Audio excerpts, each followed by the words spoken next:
Às vezes, as perguntas mais simples nos dão as respostas mais interessantes.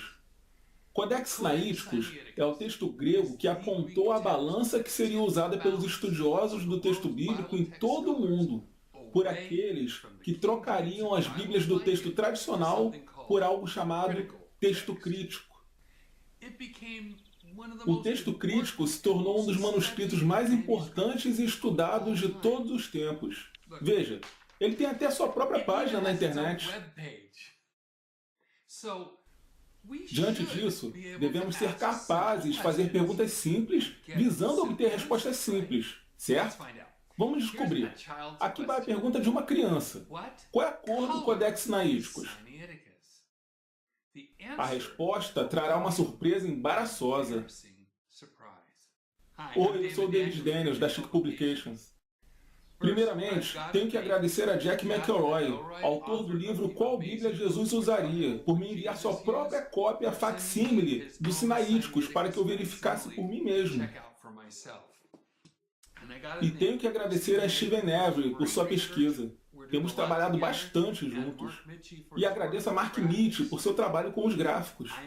Estou tão espantado com o que vou te mostrar, mas deixe-me contar uma história. No século XIX, havia um cara chamado Konstantin Tischendorf. Ele partiu para descobrir Bíblias antigas. O cara que ajudou a pagar a viagem foi o rei Frederico da Saxônia. Então, Tischendorf desceu ao mosteiro de Santa Catarina, na Península do Sinai, e trouxe de volta 2 seções que equivalem a 43 folhas que ele retirou de um Antigo Testamento. Ao chegar de viagem, ele as deu ao rei Frederico e em seguida as nomeou. Quem financia uma viagem como essa espera receber presentes desse tipo. Por volta dessa época, entre 1844 e 1845, uma dupla de rapazes, incluindo um religioso chamado Porfiry Uspensky, viu o resto do documento, o descreveu como branco e carregou algumas folhas dele consigo.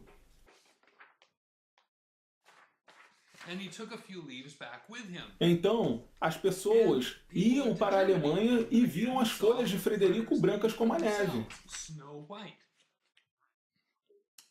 15 anos depois, Tischendorf voltou com mais 347 folhas. Ele ficou com elas por 2 meses no Cairo, junto a 2 ajudantes cujos nomes ninguém sabe. Temos que entender que no século XIX as pessoas realmente estavam interessadas em achar documentos antigos. Às vezes, eles pagavam um bom dinheiro por eles. Então, você pode ter certeza de que falsificar documentos para fazê-los parecerem antigos era um baita negócio. Eles manchavam os documentos para fazê-los parecerem mais escuros, mudavam a tinta para que ela ficasse um pouco mais clara e, por fim, raspavam o papel ou pergaminho e voilá! Eis um novo documento antigo. Bem, depois desses 2 meses de Tischendorf no Cairo, ele deixou que outros vissem o Sinaiticus. E adivinha? Não era mais branco como a neve. Estava manchado, escurecido e com a tinta mais clara. A coisa toda parecia velha agora. O que aconteceu com a cor? Mas isso não é tudo. Existem folhas do Sinaiticus guardadas em bibliotecas na Península Egípcia, na Rússia, na Alemanha e, inclusive, 347 folhas na Inglaterra. Então, alguns anos atrás, um grupo de cientistas decidiu usar a internet para reuni-las, de modo a formar um Sinaiticus que, de maneira inédita até então, estaria completo mediante fotos de altíssima definição. Eles até mesmo usaram barras coloridas na calibragem das imagens para que suas cores ficassem mais nítidas. Tenho todas as 822 fotos em uma única foto. Quer dar uma olhada? Mesmo desse tamanho, eu aposto que você pode dizer quais são as páginas de Frederico e quais são as de Tischendorf. Isso é uma coloração normal? Eu joguei uma sombra. Veja se consegue ver melhor agora. Pode ver as partes que são do rei Frederico? Que tal adicionarmos um pouco de brilho?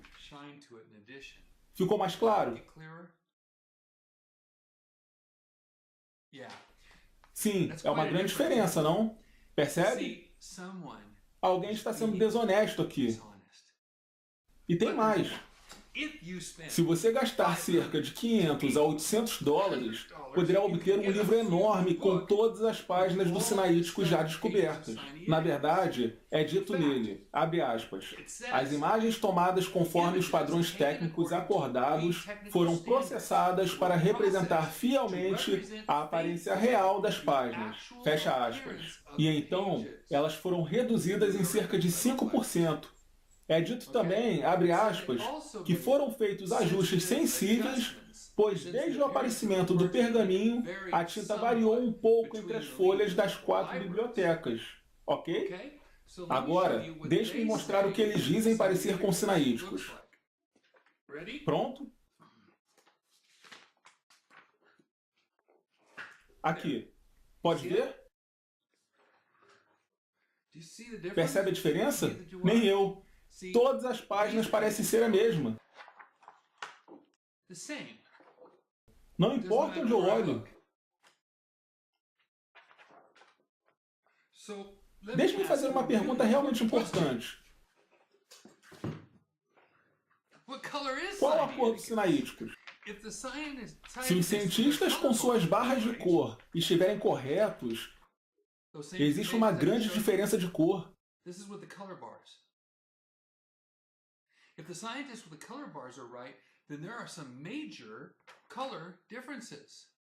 Se eles estiverem certos, significa que o editor desse grande livro só pode ter usado Photoshop para deixar tudo igual.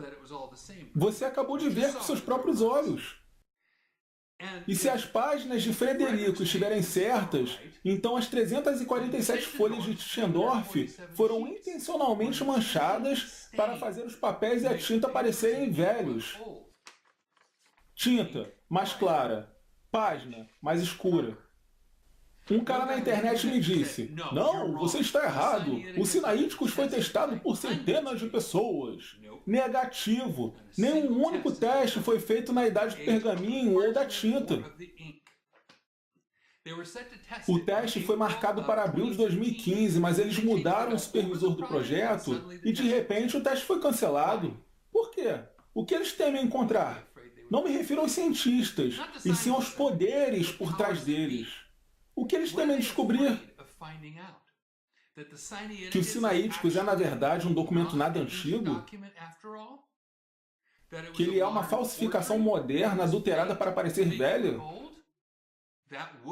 Isso explica porque ele nunca foi mencionado de forma clara em canto algum até 1844. Mas Sinaíticos é a razão pela qual muitas Bíblias retiram o primeiro ainda, de João 7,8, tornando Jesus um mentiroso.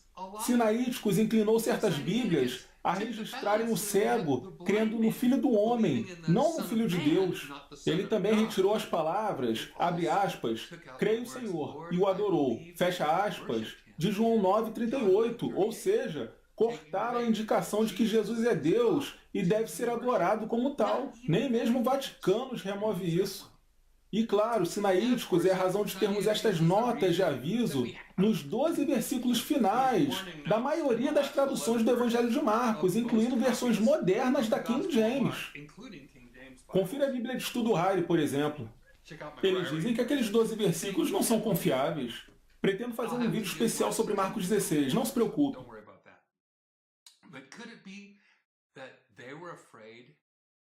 Será que eles estão com medo de descobrirmos que coloriram a verdade durante todo esse tempo?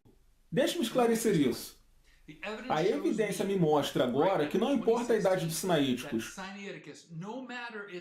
Suas folhas eram brancas como a neve e suas letras escuras. Só que isso não parece tão velho quanto os homens querem. Então, os homens trataram de envelhecê-lo. E os editores deste livro caro aqui mudaram a cor original dos pergaminhos para que todos combinassem. E não consigo pensar numa única razão divina que possa tê-los levado a fazer isso, o que me força a ver os sinaíticos como uma farsa, uma falsificação moderna. Faz parte de uma agenda. Não acredite em mim. Vá ver a evidência você mesmo. Veja este vídeo novamente. Olhe para mim. Eu não creio nos sinaíticos de qualquer maneira. Eu não tenho cavalo nesta corrida. Não tenho nada a perder com essa descoberta. Mas há pessoas que têm muito a perder. Eles traduzem, produzem e imprimem quase todas as Bíblias do mundo, além de ensinarem que os sinaíticos eram uma Bíblia antiga e real. E, claro, ele também é uma peça importante no projeto da vindoura Bíblia Mundial para uma religião mundial. E tenho muito mais a dizer sobre isso, mas adianto que há uma solução. Existe uma luz no fim do túnel. Você pode confiar em uma Bíblia, a King James. Mais de 400 anos sendo experimentada, testada e comprovada. E nunca foi encontrada, pois nunca foi perdida para começo de conversa. Deus manteve sua promessa de preservar suas palavras.